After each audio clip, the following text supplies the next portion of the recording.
समझना चाह रहा हूं वो ये कि ये जो 15% कोटे का बजट, क्योंकि आप संविधान की बात करते हैं, ये 15% कोटे का बजट रखेंगे कि नहीं रखेंगे? बस मुझे इस पर जवाब दीजिए। मैंने कहीं 15% बजट की मुसलमानों के लिए बात नहीं है। अगर अल्पसंख्यक समाज के लिए तो बुरा इसमें क्या है? अल्पसंख्यक क्या सिर्फ मुसलमान है? हाँ, नहीं सर, क्यों बुरा नहीं है? क्या इस बात को अजहरी साहब, क्यों बुरा नहीं है? जो यहाँ पर बहुसंख्यक है उन्होंने कोई गुनाह कर दिया है क्या?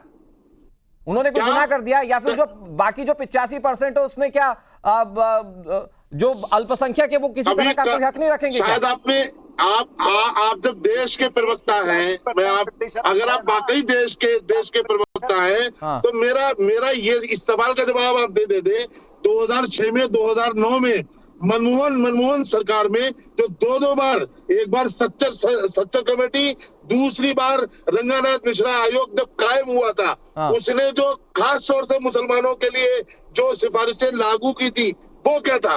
वो क्या संवैधानिक नहीं था? क्या किया था कांग्रेस ने? कांग्रेस की सिर्फ बात है कि अगर कोई वर्ग पिछड़ा है तो उसके रिफॉर्मेशन के लिए कदम उठाए जा सकते हैं, लेकिन धर्म आधारित कैटेगराइजेशन नहीं किया जा सकता। आप दो चीजों को मिक्स मत कीजिए। धर्म आधारित कहाँ है? 15% की बात की गई है। हमारे देश में क्या धर्म के आधार पर कैटेगराइज नहीं है? कहाँ है? क्या हमारे देश में अल्पसंख्यक धर्म के आधार पर कैटेगराइज नहीं है? देखिए, बिल्कुल नहीं है। फिर आपको पढ़ने की जरूरत है अल्पसंख्यक, वो मार्गदर्शक के रूप में वो विवेक जी आ रहा हूं आपके पास। विवेक जी आ रहा हूं। अल्पसंख्यक अल्पसंख्यक में कई धर्म है, एक धर्म नहीं है। मैं आपको बिल्कुल मानता हूं कि अल्पसंख्यक में कई धर्म है, लेकिन राजनीतिक पार्टियों की मंशा इसलिए सवालों के घेरे में होती है क्योंकि उनके मुंह से अल्पसंख्यकों के नाम से कभी बौद्ध या सिख नहीं निकलता है, तो मुस्लिम निकलता है। वज़ीर आज़म के पास देश में बताने के लिए कुछ रहा नहीं है।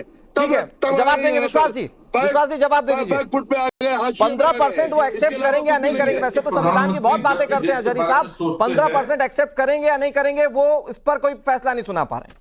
विश्वास जी, हमने आपसे कहा नहीं। मैं आ रहा हूं अजहरी जी, आ रहा हूं। के बारे में सोचते तो 140 के बारे में सोचते हैं। अगर नल से जल दे रहे हैं तो सभी को नल से जल दे रहे हैं, टॉयलेट दे रहे हैं, रास्ते बना रहे हैं, बिजली दे रहे हैं, अनाज दे रहे हैं, इंश्योरेंस दे रहे हैं, उसमें कोई धर्म का ये नहीं रहता है। ये 15% का जो मुद्दा कल निकला, वो देश को सचेत करना चाहते हैं कि कांग्रेस जिस प्रकार से धर्म के नाम पे देश को बांटना चाहती है वो कभी नहीं होने दूंगा। और मोदी जी ने करके दिखाया है। 2013 का मैं डॉक्यूमेंट दिखा रहा हूँ आपको। डॉक्टर मनमोहन सिंह ने तो कहा था, उनके अय्यर खान के जो प्रिंसिपल सेक्रेटरी थे, उनको कहा था कि आप मीटिंग लो, फॉलो अप करो। और मुझे ये 15 पॉइंट प्रोग्राम में धर्म के नाम पे 15% का बजट बनाना है, ये इनकी मनीषा थी।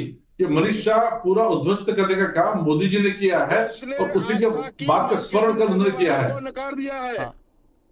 देश ने आस्था की मार्केटिंग करने वालों को नकार दिया है, इसलिए मोदी जी को जरूरत नहीं है। आज 140 करोड़ जनता में से 36 करोड़ स्टेट है। अजहरी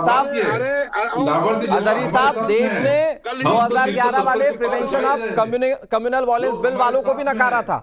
ठीक है अजहरी साहब, तो देश सारी चीजें देख रहा है और उस हिसाब से ही वोट देता है। मैं आ रहा हूं आपके पास विश्वास जी, नीति जी मैं आपके पास आऊंगा, थोड़ा सा वेट कर लीजिए। लेकिन विवेक बंसल साहब, आप संविधान को पढ़े लिखे व्यक्ति, आप संविधान को जानने वाले व्यक्ति और बहुत जिम्मेदार पार्टी के प्रवक्ता हैं।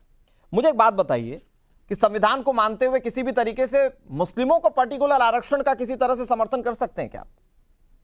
देखिए, जब जो चीज संविधान में नहीं है उसको हम कैसे कह सकते हैं? तो चुनाव के बीच में जब वोट डाल रहे थे तब तो लालू यादव कह रहे थे कि हम मुस्लिमों को आरक्षण दिला देंगे, पूरा का पूरा दिलाएंगे। देखिए, वो प्रश्न आप आदरणीय लालू यादव जी से कीजिए सर, क्योंकि वो आपके साथ मिलकर संविधान बचाने की लड़ाई लड़ रहे हैं और संविधान विरोधी बात कर रहे हैं, इसलिए मैं ये सवाल आपसे पूछ रहा हूँ। लड़ाई लड़ रहे हैं, संविधान आज वाकई में खतरे में है, लोकतंत्र आज वाकई में खतरे में है। कैसे मुस्लिमों को आरक्षण दिलाकर आप बचा रहे हैं? मतलब संविधान मुख्यमंत्रियों को जिस तरीके से धर्म के आधार पर आरक्षण दिलाकर संविधान बचा रहे हैं। कोर्ट की रूलिंग जो कल आई है, जिसको वो क्या कहते हैं, वो इन्होंने कब आरक्षण दे दिया? मुसलमानों को और सरकारी संस्थानों का दुरुपयोग ये सत्ता पक्ष कर रही है, ये सबके सामने पूरी तरीके से खुली किताब है।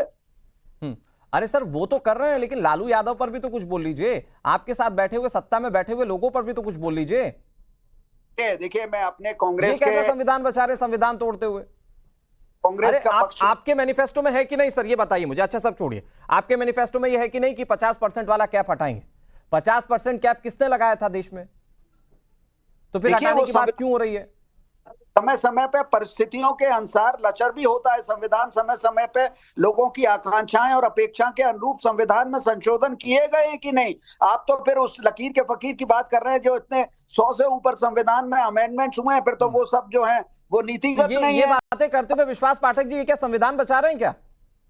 क्या चीज? नहीं, मैं विश्वास पाठक जी से पूछ रहा हूं, आपकी बातों को काउंटर कर रहा हूं कि क्या ये संविधान बचा रही है कहते हुए कि जहां जहां लगता है वहां वहां हम बदल देंगे, लेकिन वो होगा तो सिर्फ मुस्लिमों के हिसाब से या वोट बैंक के हिसाब से, और ऐसे ये संविधान बचा रहा है। कांग्रेस की नीति यही स्पष्ट थी।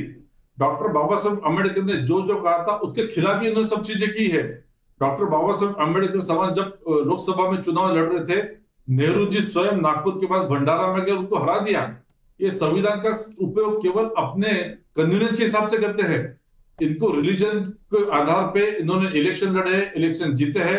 अभी मोदी जी आने के बाद में 140 करोड़ जनता के बारे में जब पॉलिसी बनाते हैं, अंत्योदय की जब बात करते हैं, 34 करोड़ लाभार्थी हमने जो तैयार की है, उसके कारण इनकी बौखलाहट बढ़ रही है। कांग्रेस को किसी भी प्रकार का अभी कोई चांस है नहीं, इसलिए वो इस प्रकार की बात कर रहे हैं। जहां तक हमारा सवाल है, ये चुनाव हम बड़ी दमदार पद्धति से आगे बढ़ रहे हैं, जीत रहे हैं। 370 से ज्यादा सीटें केवल भारतीय जनता पार्टी को मिल रही है और एनडीए को हमको 400 से ज्यादा सीटें मिल रही है।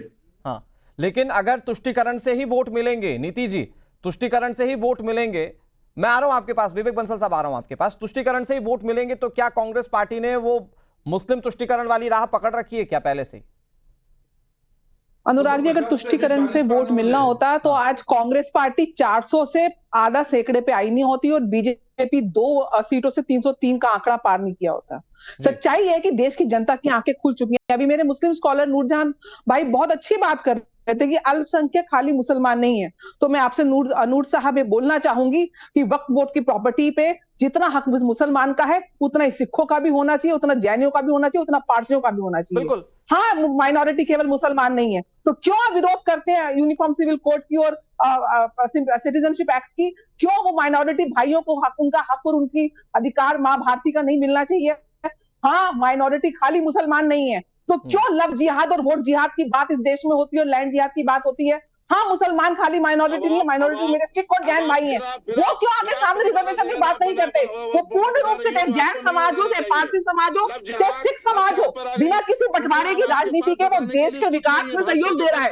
आज यूएन की रिपोर्ट आई है, 4000 से ऊपर आतंकवादियों की लिस्ट आई है, जिसमें एक भी मुस्लिम नहीं है। ये सोचने की बात है कि भारत देश के अंदर, हिंदू देश के अंदर आज 8% हिंदुओं की जनसंख्या कम हो गई है और मुसलमानों की 45% बढ़ चुकी है। जो वक्त सियासी रोटियों के साथ साथ अपनी संपत्ति बनाते हैं, मुसलमानों को इन्होंने कहीं ना कहीं सिर्फ वोट बैंक के लिए इस्तेमाल किया। आज वो मुसलमान जान चुका है, क्योंकि जब 3 तलाक से मेरी मुस्लिम बहनों को आजादी मिली, जब हज की यात्रा में मेरे मुसलमान भाई बहनों को सुविधाएं मिली और जब सारी योजनाओं का फल मेरे मुसलमान भाई बहनों को जमीन पर मिला, तो वो समझ चुके हैं किस प्रकार से कांग्रेस, जिन्होंने हिंदू मुसलमान के नाम पर देश का विभाजन किया, जिन्होंने इमरजेंसी लगाई, जिन्होंने हिंदुओं को पकड़ पकड़ के नसबंदी करी, आज वो समझ चुके हैं मेरे मुस्लिम बहन भाई कि अगर देश के विकास के साथ वो जुड़ेंगे तो उनका विकास। ठीक है मैम, लेकिन वो वोटों में रिफ्लेक्ट कितना होता है? ठीक है नीति जी, मैं उस पर बात करूंगा, उस पर वोट कितने रिफ्लेक्ट करते हैं वो तो चुनाव के नतीजों में पता चलेगा। लेकिन अजहरी साहब,